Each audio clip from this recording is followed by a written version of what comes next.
Today is John 10, Saturday.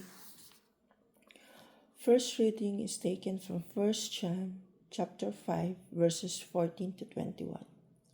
Beloved, this is the confidence that we have towards the Son of God, that if we ask anything according to His will, He hears us.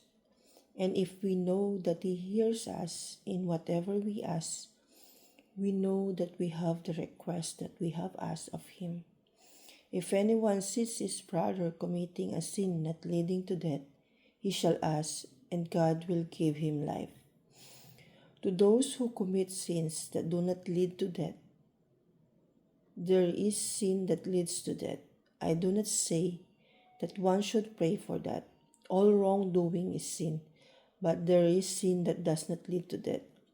We know that everyone who has been born of God does not keep on sinning, but he who was born of God protects him, and the evil one does not touch him. We know that we are from God, and the whole world lies in the power of the evil one.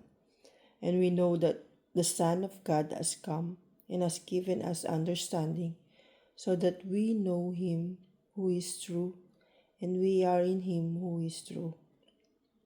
In His Son Jesus Christ, He is the true God and eternal life.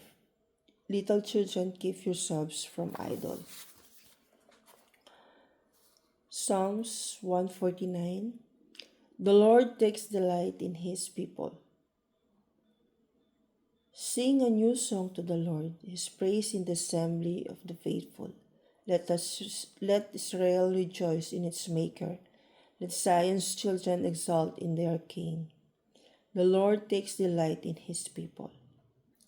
Let them praise His name with dancing and make music with timbrel and harp. For the Lord takes delight in His people. He crowns the poor with salvation. The Lord takes delight in His people.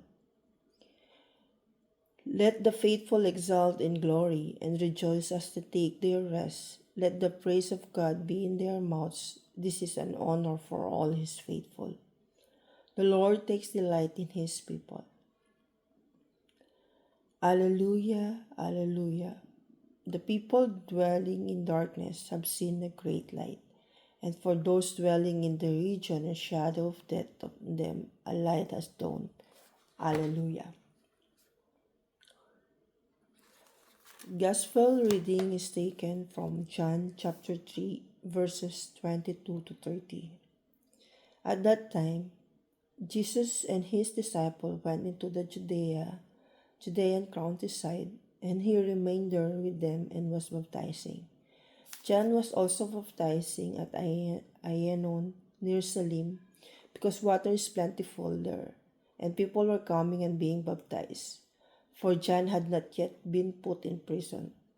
Now a discussion arose between some of John's disciples and a new over purification, and they came to John and said to him, Rabbi, he who was with you across the Jordan, to whom you bore witness, look, he is baptizing, and all are going to him. John answered, A person cannot receive even one thing unless it is given him from heaven. You yourself bear me witness that I said, I am not the Christ, but I have been sent before him. The one who was the bride is the bridegroom. The friend of the bridegroom who stands and hears him rejoices greatly at the bridegroom's voice. Therefore, this joy of mine is now complete. He must increase, but I must decrease. The word of the Lord. The first reading presents Jesus as the source of eternal life, while the gospel reminds us that we become life givers by embracing the attitude of John the Baptist.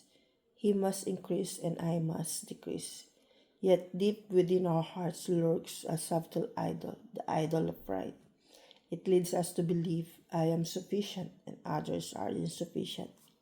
This pride breeds bitterness as we witness the success of others. To overcome it, we must surrender to the beauty of humility. May we echo John the Baptist's cry, He must increase and I must decrease. Yet the world often whispers the opposite. Let us resist this temptation.